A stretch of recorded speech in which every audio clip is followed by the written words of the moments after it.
भाई कैमरा बड़ा जालिम है, ये तो बख्शता ही नहीं किसी को। जी हाँ, बिल्कुल। तो खैर मैं चली गई, मैंने कहा जी मैं तो धरती हिला दूंगी, मैं स्कूल में छाई हुई हूँ, मैं स्कूल में हीरोइन हूँ, मैं फैमिली में हीरोइन हूँ अपनी तरफ से। तो मैं पहुँच गई भाई। उन्होंने मुझे ऐसे पफिंग सी करके, ज़हीर साहब होते थे हमारे, वो हेड होते थे मेकअप के, कोई मेकअप शेकअप, कोई शशका शुष्का नहीं। आजकल के बच्चे अल्हम्दुलिल्लाह पकी पकाई पे बैठे हुए, ये हमारे बच्चे सच्ची कोई लिक्विड वगैरह कुछ नहीं लगाया मुझे, पफिंग की, वैसे ही मुंह पे मेकअप है, गर्दन पे मेकअप नहीं है, वही मुंह लेके मैं पहुंच गई अंदर। तो मैं स्टूडेंट बनी हुई थी उसमें, ये मुझसे सीनियर थी। ऑडिशन की लाइन आपको याद है वैसे? जी मैं अभी बताती हूँ। याद है आपको? अभी तक याद है बेटा, अपना वो माजी नहीं भूलना चाहिए। आरिफा उसमें हीरोइन थी, आरिफा सिद्दीकी। उसमें रुबीना भी थी, उसका नाम था परवाज। ये अपनी रुबीना नहीं है जी, उनका भी मेरा ख्याल है दूसरा तीसरा ड्रामा था, वो उसमें एयर होस्टेस बनी हुई। मैं नहीं आई थी, ये सब लोग 2-2 4-4 ड्रामे कर चुके हुए थे। खैर उन्होंने कहा जब रिहर्सल हुई तो कहते हैं जी, सब ऐसे लाइनों में बैठे होते थे, यावर साहब कहने लगे हाँ बेटा जी तुसी बोलो। वो था सर आज आप सेकंड टर्म का रिजल्ट नहीं देंगे। हाय मदिया, क्या उसमें मैंने अदाएं डाली क्या मैंने अदाएं डाली, क्या कोई रकासा डाली। यकीन करें आप, वो यूं मतलब बुक्स लेके खड़े होते हैं तौकीर नासिर और वो दोनों, उनका पेयर होता है, तो मैं आती हूँ यूं, और तौकीर से बड़े बड़े लोगों का क्रश थे उस टाइम पे। हाँ जी, तो वो मंझे वो लोग अपना नाम मनवा चुके थे, ये समंदर वगैरह ये सब ड्रामे कर चुके थे ये लोग। तो मैं आई एम ही बस जुमा जांजना, मैंने ना मैं स्टूडेंट बनी हुई हूँ, बुक्स पकड़ी हुई, यूँ मेरे अंदर जान भी नहीं। तो मैं कह रही सर आज आप सेकंड टर्म का रिजल्ट नहीं देंगे। लो जी, कोई मेरा ख्याल 6-7-8 रिटेक्स हुए, हो गया किसी तरह। घर आई, ब्लैक एंड व्हाइट टीवी था, शुक्र है हमारे घर में टीवी शुरू से था, अल्लाह का ये करम है, गाड़ी टीवी अल्लाह ने शुरू से। लो जी पूरी आवाज खोल दी ब्लैक एंड व्हाइट टीवी कि मैं देखना है अपना फन के इसमें क्या मैंने जवाब। मैं मदिया बड़ी अच्छी बात करने जा रही हूँ, मुझे अपना आप खुदा की कसम बहुत बुरा लगा, मैं बहुत बुरी लग रही थी, क्योंकि ना मैंने ये मूछे मुनवाई हुई है, डाडा वाले मेरा, ना मैंने कोई तमीज, ना मुझे कोई कंघी करने की तमीज, ना कोई कुछ। मुंह पे उन्होंने हल्का सा करके कहा अभी तो एक्स्ट्रा जा रोल ले एनु भेजो अंदर, नवी कुड़ी है जो होता था। जी जी बिल्कुल। और गर्दन पे मेकअप नहीं था मेरी, तो मैं वहाँ पे मुंह चिटा गर्दन का क्या जलवा होगा अगर वो क्लिप होता, मैं आपको दिखाती। लो जी, और मैं कर क्या रही थी Madiya, you you you you you you. अच्छा फिर जब आरिफा जुमला बोल रही है या वो आपस में कोई बात कर रहे हैं ना, तो पीछे से जो फिल्मों का असर था, फिल्में बहुत देखते थे, तो पीछे से वो जो लड़कियां जूनियर आर्टिस्ट होती है वो कर रही थी ना हर जुमले के साथ, आप बोल रही हो तो मैं यूं यूं कर। हाँ, क्योंकि अब सीधा फ्लैट की स्पेस के साथ तो नहीं खड़े हो सकते। मुझे बेटे इतनी शर्म आई, क्योंकि आप अपना फैसला शीशा देखते हैं तो खुद करें, आप बिल्कुल बुरा ना माने। अम्मी से नहीं आके आपने कहा कि अम्मी क्या मतलब मेरे अपने लिप्स नहीं कराए हुए थे? कसम से नहीं, अम्मी बेचारी तो कहती थी तू सब तो दुनिया दी आखिरी सोनी कुड़ी पैदा हुई है। अम्मी कहती थी चादर लेके जा, उथे टीवी स्टेशन कौन चादर लेके जाता है। अब आप हंसोगे, मेरे पास से अब कोई गुजर जाए तो मैं पर गिन लूँ, इतनी होशियार मुझे इस फील्ड ने बहुत एजुकेट किया बेटा, मुझे वो किताब नहीं कर सकती थी जो मैंने यहाँ से सीखा है। खैर मैंने कहा नहीं भाई तू अपने आप को ठीक कर।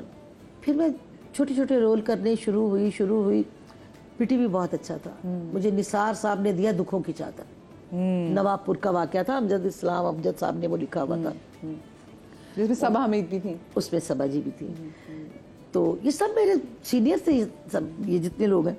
मैंने ना उसमें मेरे कुछ 4 सीन थे, बड़ा रोने धोने वाला, और दुपट्टे खींचते हैं, ये है वो है। आहिस्ता आहिस्ता तरक्की होनी शुरू हो गई ना। फिर मुझे एक सीरियल मिला अब्दुल अजीज़ साहब का पंजाबी, उसमें आरिफा और आंटी आती थी, आंटी साथ आती थी उनके ना आफ़ी के, तभी वो मेरी दोस्त थी, मतलब बन गई। आरिफा और इरसा मेरी बेस्ट फ्रेंड तब से हैं। जब मैंने आंटी ने ना आफी को बताना करना, जैसे मैं अमर को बताऊं, आजकल के तो बच्चे कहते हैं तू साढ़े को सीख, तो मैं कहती वैसे अमर आपको ये कौन अमर? हमने कभी काम इकट्ठे नहीं, हमने कभी काम नहीं किया और ना ही कभी हमारा ये क्लॉज है कि हम कभी स्क्रीन पे हम कभी काम नहीं करेंगे। ये आपने क्लॉज बनाया, इन्होंने क्लॉज बनाया? मैंने आप नहीं मैंने ज्यादा मतलब ये कैसी माँ बेटी आपस में काम नहीं करना चाहती? माँ बेटी के कनेक्शन से ना हम डिस्कनेक्ट ही नहीं हो पाते। हाँ। तो मुझे लगता है ये सेट पे, जैसे ये काफी बार मेरे सेट पे आई हुई हैं, ड्रामों के सेट पे, फिल्म के सेट पे, तो मुझे लगता है ये माँ ही बन के आती हैं, ये एक्टर नहीं बन के आती। सोचिए। और ये माँ की तरह ही मुझे ट्रीट करती है, भूल जाती है कि मैं भी एक्टर हूँ। मतलब मैंने फिल्म भी लिखी अमर, उसमें भी कहीं नहीं सोचा कि हाँ मैं अपनी अम्मा को कहीं भी अच्छा आपने लगेगा। दुखती रग पे हाथ रख दिया। पहले ये मेरे पे इल्जामात है कि मैंने उनके लिए कभी नहीं लिखा, लेकिन honestly I would love to write for my mother. लेकिन आपको पता है ये कॉल प्रोड्यूसर्स की होती है, राइटर या एक्टर की नहीं होती कि किसको कास्ट करना है किसको नहीं। लेकिन एक्चुअली ये मेरे दिल में एक बहुत बड़ी एक दुख भरी, दर्द भरी कहानी है कि मैंने अम्मा के लिए कभी नहीं लिखा। तो आज आपके शो के तवस्सुस से मैं जरूर कहना चाहूंगी कि एटलीस्ट प्रोड्यूसर्स को चाहिए कि मेरी राइटिंग में तो मेरी मदर को जरूर कास्ट। नहीं बेटी, हो सकता है मैं उनके रोल के मुताबिक, मैं अपनी बेटी के काम में मैं इसके लिए ये काम छोड़ भी सकती हूँ। मैं कभी रुकावट नहीं बनना चाहती कि मेरी बेटी कहीं हर्ट हो। ये माँ कर सकती है और कोई नहीं। ये सिर्फ माँ ही कर सकती है। मुझे एक छोटी सी ब्रेक लेनी, ब्रेक के बाद वापस आते कहीं मजा आएगा।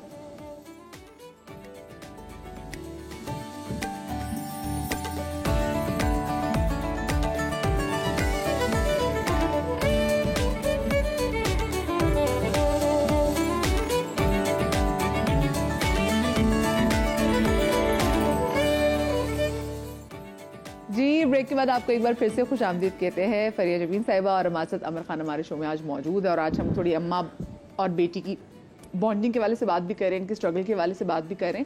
अच्छा मुझे बताएं, जब अम्मा ने जब काम शुरू किया था और जब पैदा हुई थी तो आपको नानी ने ज़्यादा संभाला था, तो नानी की वैसे कितनी आप अपने अंदर छाप देखती हैं? आई थिंक हम तो उनके ज़रा बराबर भी ऑनेस्टली वैसे नहीं हैं। मुझे लगता है कि अगर मैंने कोई दुनिया की सबसे खूबसूरत, डिसिप्लिनरी, बहुत मजहबी और बहुत लोगों के लिए, मुझे लगता है वो अपने आप में एक चैरिटी थी, उस तरह की अगर कोई खातून देखिए, that has to be my nani. तो मुझे नहीं पता कि कितनी छाप है। यानी हाँ, एक चीज़ जो मैं अम्मा को हमेशा बताती हूँ वो ये है कि नानो और मैं जो राज होता था, जो भी हम दोनों के बीच में, कभी अम्मा की भी कोई बात करते थे तो वो राज रहता था। तो हम बड़े स्ट्रॉन्ग हड्डी वाले हैं। अम्मा पेट की कच्ची है। तो मुझे लगता है वो एक आदत जो है ना मेरी नानों की वजह से आई है मुझ में। काफी ऑर्गेनाइज्ड भी हूँ, काफी मैं अपने अकाउंट्स और बैलेंसेस अब खुद अर्न भी करती हूँ। तो कंजूस कैसे हो गया? अम्मा बहुत शाह खर्च है। तो आई थिंक वो चीजें मेरी नानों में, वो अब उनको पता है कि हाँ भी मुझे आगे वाली चीजें भी देख के चलना है। बिल्कुल बिल्कुल बिल्कुल। अच्छा उमर, मुझे लगता है हमारी इंडस्ट्री में ये बड़ा जरूरी है कि आपको थोड़ा सा कंजूस रह के काम करना चाहिए, क्योंकि अगर शाह खर्च है तो फिर तो कोई बचता ही नहीं होगा। इसकी एज में मैं नहीं थी, मैं शुरू से ही तोहफे तोहफे देते रहो। आगे से कभी भी कोई नहीं मुझे देता था। मुझे दो आखिर आई हुई आगे से कोई नहीं। मुझे लगता है मैं अपनी बड़ी जाती बात है, लेकिन बतानी चाहिए। क्या है, हर जवानी की कहानी होती है। ऐसी कहीं 2 रोजा इश्क हो जाना है ना तो उसको तोहफे देने शुरू कर। उसने कभी एक चवानी का रुमाल नहीं लेके दिया। अगले को आगे से तोहफा तो देता है ना। नहीं नहीं, ये बच्चे बड़े पक्के हैं आजकल के, पखरौट हैं ये। क्या अच्छा वर्ड दे दिया आपने मुझे, पखरौट। मैं अब ये इस्तेमाल करूंगी, ये बड़ी मजे की वोकैबुलरी है। अच्छा उसके बाद फिर जब आपने वैसे जब सोच लिया था कि अच्छा कैमर मैंने अब आना है, इंडस्ट्री में काम करना है, तो आपको बड़े आराम से इजाजत मिल गई थी? आपकी नानी इस वक्त हयात थी जब आपने? जी जी, उनके सामने तो हमने पूरा एक स्क्रिप्ट तैयार किया था। वो स्क्रिप्ट ये था, एक्चुअली मैं अपने लास्ट ईयर में थी तो हमारे बड़े जबरदस्त एक्टर हैं एहसन खान, उन्होंने मेरी थीसिस शॉर्ट फिल्म देखी थी और एक म्यूजिक वीडियो देखी थी जो मैंने अपने फिल्म स्कूल में बनाई थी। तो उन्हें बहुत पसंद आई। मैं कराची ऐसी वेकेशंस पे आई थी अपनी डिग्री कंप्लीट करने के बाद। तो उन्होंने कहा, मुझे आज भी याद है, वो डायरेक्टर हमारे अब तो बहुत मशहूर हैं जिन्होंने तेरे बिन भी बनाया, सिराज एक Z5 के लिए बना रहे थे टेलीफिल्म, जिसमें मेन लीड पे सबा कमर और एहसन खान थे और मेरा एक एंटेगनिस्ट का रोल था। तो मैं उनसे मिलने गई डॉल्मेन मॉल और उन्होंने मुझे बाउंडेड स्क्रिप्ट दिया कि ये हम करने जा रहे हैं, बड़ा एम्बिशियस प्रोजेक्ट है। अब मैं घर आई तो अम्मा मेरी शक्ल देखें और मैं नानो की शक्ल देखूं कि नानो को तो ये नहीं बता सकते। नानो बहुत होशियार थी, नानो ने मेरे हाथ में ना वो स्क्रिप्ट देख लिया। तो हमने नैरेटिव चेंज कर दिया। हमने कहा कि मुझे ऑफर हुई है डायरेक्शन की, क्योंकि मैंने फिल्म मेकिंग भी पढ़ी हुई थी। ये नहीं कहा कि एक्टिंग और ये वो सारा। तो 1 महीना तो आई थिंक हम नानो को डॉज ही करते रहे। वो बड़ी मासूम थी, वो मान जाती थी हमारी सारी बातें। वो कहती कि हाँ तेरा नाना भी हिदायतकार सी, तू भी हिदायतकारी कर, तू इन्ना पढ़ के आई है, ते हुन तू कैमरे दे पीछे रह। तो वो नानो को नहीं बता सके कि ये तो एक्टिंग के लिए इतना मेजर रोल, खैर वो मैंने किया नहीं था वो कैरेक्टर, लेकिन नानो से बहुत छुपाना पड़ा। और नानो को फिर बड़े एक्चुअली वही माइंडसेट जो पुराने लोगों का होता था ना कि ये इंडस्ट्री अच्छी नहीं है, शो बिजनेस में लड़कियां मतलब पढ़ लिख के भी नहीं आती, और जो आती हैं उनको बहुत मिस यूज किया जाता है, you know all that concept of casting couch and all. Fariya आपा ने जितने अरसे से काम किया तो नानी का परसेप्शन से चेंज बिल्कुल चेंज नहीं हुआ, बिल्कुल चेंज नहीं हुआ। मुझे क्या दिया था, सॉरी मैं इंटरप्ट कर रही हूँ, मेरी आखिरी बात। मुझे क्या कहती है मदिया, मुझे क्या कहती हैं, मुझे कहती है लख दी लानत तेरे ते जे तू इस कुड़ी नु अपने वाले काम में छिपाना सी ते तू इन्ना पढ़ाया क्यों। उनका मतलब है पढ़ाई के लिए घड़ी लगा के जो बैंक में बैठने वाली, मैं चाहती हूँ तुम बैंकर बनो, हाँ। वो चाहती थी मैं बैंकर बनूं, कहती थी सरकारी नौकरी हो पक्की। अम्मा की इस प्रोफेशन को तो वो कहती थी हवाई रोजी है की काम में, रोज मेकअप ला के एक्टिंग करना है, कोई काम होता है। तो उनको खैर बड़े तरीके से हमें समझाना पड़ा। एक्चुअली उन्होंने मेरी फिल्म स्कूल के 4 साल के दौरान देखा भी कि मैं बाहर के मुल्कों में भी गई, मैंने बाहर से कोर्सेज भी किए, इंडिया गई, वहां पे थिएटर किया, तो उनको आहिस्ता आहिस्ता समझ आनी स्टार्ट हुई कि अब बच्चे पढ़ लिख के इस फील्ड में आते हैं।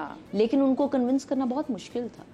लेकिन जब पहली बार मेरे ड्रामाज आना स्टार्ट हुए, I have to tell you, my nani was my most happiest fan. वो मेरा एक ड्रामा, शुरू में 2 ड्रामे एक साथ आ गए, गुग्गी और बेलापुर की डायन। वो दोनों ड्रामे, ब्रेक आती थी एक चैनल की, दूसरे चैनल पे दूसरा ड्रामा देखती थी, फिर वहां पे ब्रेक आती थी, फिर वो इतने शौक से मेरी एक्टिंग देखती थी। जब उन्होंने मुझे फाइनली एक्सेप्ट कर लिया तो उनकी खुशी का लेवल ही एक और था। आई थी इतने शौक से उन्होंने कभी अम्मा का भी मुझे लगता है ड्रामे नहीं देखे जितने शौक से मेरी देखती थी। इसके लिए तस्वीरें निकालती थी, पढ़ाइयाँ करती थी, मेरी एनु तरक्की होए, वज़ाइफ बताती थी मुझे कि देख तेरा ये काम हो जाएगा, तू ये पढ़ाइयाँ कर, तू इस चीज की तस्बीह निकालना शुरू के वक्त भी जब कहती थी पर्चा देने जाएगी तो हाँ। और एक उनकी आदत जो शायद इनकी भी आदत है, जो कि पता नहीं कब खत्म होगी वो ये आदत है कि मैं जब तक घर से बाहर रहती थी ये सोते नहीं है, पता नहीं इनको क्या मसला है। अब हमारे शूटिंग आवर्स ऐसे हैं कि आप देर तक भी रहते हैं। हालांकि मैं समझती हूँ ये काम ऐसा है, लेकिन मुझे फिर भी नहीं नींद आती, मैं क्या करूँ। ये माओ का इशू होता है। वो कहते हैं एक बार आप खुद माँ बनेगी ना तो पता चलेगा, एक बार जब पेरेंट बनेगी ना तो पता चलेगा क्या टेंशन होती है।